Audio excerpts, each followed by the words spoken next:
అందరికీ నమస్కారం. నేను మీ ఆయుర్వేద డాక్టర్ చిట్టిపొట్ల మధుసూదన శర్మని. మనం ఈ వీడియోలో సుఖ నిద్రకి ధనియాలతో వైద్యం అనేటువంటి అంశాన్ని గురించి తెలుసుకోబోతూ ఉన్నాం. గత కొన్ని వీడియోల్లో కూడా అసలు నిద్ర పట్టకపోవడానికి కారణాలేంటి, నిద్ర పట్టకపోవడం వల్ల ఎలాంటి ఇబ్బందులు మనకు శారీరకంగా మానసికంగా కలుగుతాయి, ఆ యొక్క ఇబ్బందుల నుంచి ఎలా రక్షణ పొందాలి, సుఖనిద్ర పొందేందుకు ఎలాంటి క్షేమదాయకమైనటువంటి ఔషధాలు మనకై మనం తయారు చేసుకొని వాడుకోవాలి మొదలు వివరాలు తెలుసుకోవడం జరిగింది. ఈ వీడియోలో మరొక కొత్త కోణంలో మరొక కొత్త వైద్యాన్ని మీకు తెలియజేయబోతూ ఉన్నాను. సుఖ నిద్రకి ధనియాలతో వైద్యం. ఈ రోజుల్లో చిన్నపిల్లల నుంచి పెద్దవాళ్ళ వరకు కూడా ఉన్నటువంటి అత్యంత సర్వసాధారణమైనటువంటి సమస్యల్లో నిద్రలేమి సమస్య కూడా ఒకటి అంటే అతిశయోక్తి కాదు. మరి దీనికి వివిధ రకాలైనటువంటి కారణాలు, ముఖ్యంగా మానసిక ఒత్తిడి. ఈ మానసిక ఒత్తిడి వల్ల నిద్రలేమికి దూరమయ్యేటువంటి పరిస్థితి ఏర్పడుతూ ఉంది. రెండవ కారణం స్వయంకృత అపరాధం, అంటే మనకై మనము తెలిసో తెలియకో చేసేటువంటి పొరపాట్లు కొన్ని కారణాలు. ఉదాహరణకి రాత్రిపూట లేట్ అవర్స్ వరకు మరి టీవీ చూస్తూ ఉండడము, స్మార్ట్ ఫోను లేకపోతే పేపర్ చదువుతుండడము, ఇతర సంభాషణలో నిమగ్నమై ఉండడము, ఇలాంటి వివిధ రకాలైనటువంటి కారణాల వల్ల మనం నిద్రకు దూరమయ్యేటువంటి పరిస్థితి ఏర్పడుతూ ఉందన్నమాట. ఇది స్వయంకృత అపరాధం.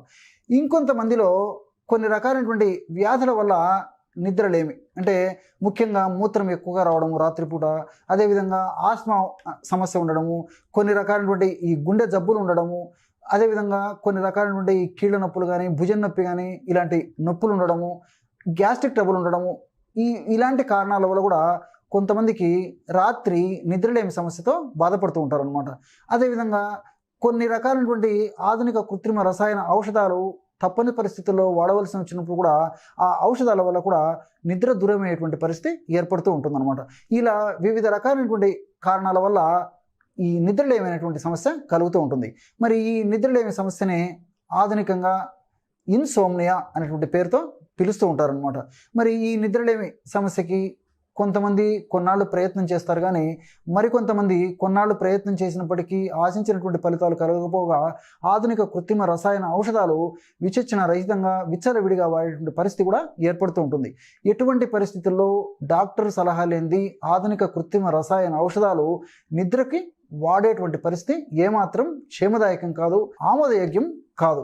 కాబట్టి వైద్యులు కూడా ఇలాంటి సమస్య ఎదురైనప్పుడు కొన్నాళ్ల పాటు వాడేసి ఆ యొక్క ఔషధాలను కొన్నాళ్ల పాటు వాడి తర్వాత క్రమంగా ట్యాపరింగ్ డోస్, అంటే క్రమక్రమంగా ఆ డోసును తగ్గించేటువంటి పరిస్థితి ఉంటుంది. కాబట్టి మీకై మీరు మాత్రం వైద్యుల సలహా లేకుండా ఏమాత్రం ఈ యొక్క ఆధునిక కృత్రిమ రసాయన ఔషధాలు వాడకుండా ఉంటే చాలా చాలా మంచిది.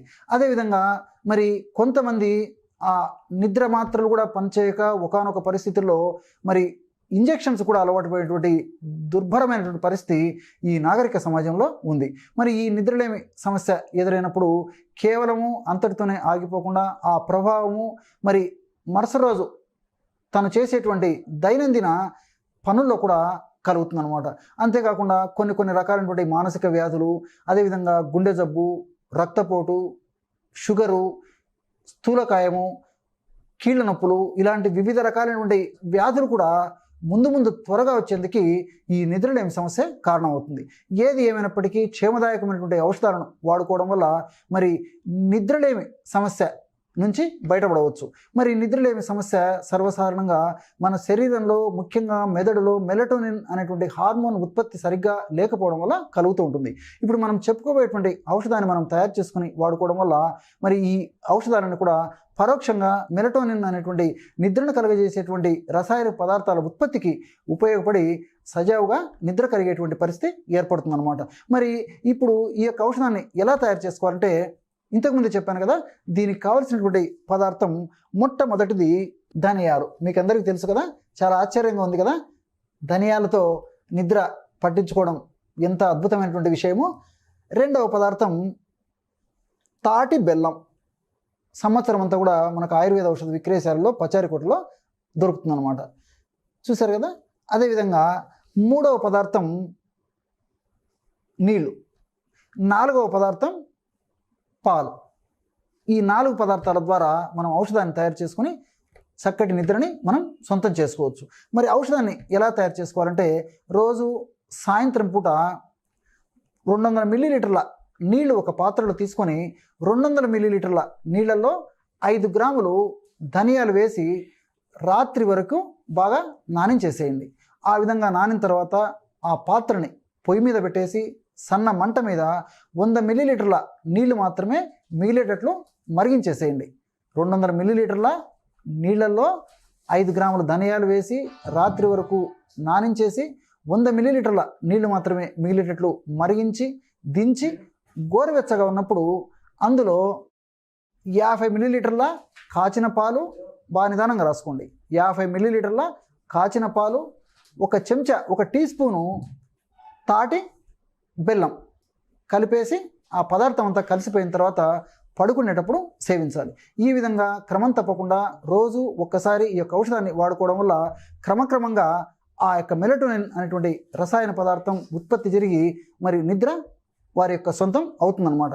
మరి ఈ యొక్క ఔషధం మాత్రం మరి వాడిన రోజే అంత ఫలితాలు కనిపించకపోవచ్చు, కానీ క్రమక్రమంగా కొన్నాళ్ల పాటు వాడుకోవడం వల్ల మరి నేను ఇంతకుముందే చెప్పాను కదా, పరోక్షంగా మెలటోనిన్ అనేటువంటి హార్మోన్ ఉత్పత్తి చేసేందుకు ఈ యొక్క ఔషధ పదార్థాలు ఉపయోగపడతాయి. కాబట్టి మరి పరోక్షంగా ఇవన్నీ కూడా ఉపయోగపడతాయి. కాబట్టి కొన్నాళ్ల పాటు వాడుకోవడం వల్ల క్రమక్రమంగా నిద్ర మన సొంతం అవుతుంది. ఇందులో పాలు వాడాం చూసారు కదా, పాలల్లో ట్రిప్టోపాన్ అనేటువంటి అమినో యాసిడ్ ఉందన్నమాట. ఈ ట్రిప్టోపాన్ అనేటువంటి అమినో యాసిడ్ కూడా ఆ యొక్క మెలటోనిన్ ఉత్పత్తికి చాలా చక్కగా ఉపకరిస్తుందని చెప్పేసి పరిశోధనల ద్వారా కూడా నిరూపణ అయింది. అదేవిధంగా తాటి బెల్లము చాలా చలవ చేసేటువంటి గుణం. మెదడులో ఇంతకుముందే చెప్పాను కదా, ఈ యొక్క నిద్రలేమి సమస్యకు ప్రధానమైనటువంటి కారణం మానసిక ఒత్తిడిని. మరి మానసిక ఒత్తిడి ఇలాంటివి జరిగినప్పుడు మెదడులో విపరీతమైనటువంటి వేడి కలుగుతుందన్నమాట. ఆ వేడి తగ్గేందుకు ఈ యొక్క తాటి బెల్లము అదేవిధంగా ధనియాలు కూడా చాలా చక్కగా ఉపయోగపడతాయి.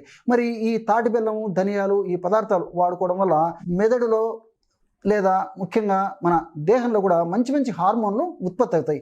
డోపమిన్, అదేవిధంగా ఎండార్ఫిన్స్, గాబా ఇలాంటి అనేక రకాలైనటువంటి మంచి మంచి హార్మోన్స్ ఉత్పత్తి కావడం వల్ల మరి ఎప్పుడైతే మనం సంతోషంగా మనం ఉండగలమో అప్పుడు నిద్ర కూడా మనకి సొంతం అవుతుందన్నమాట.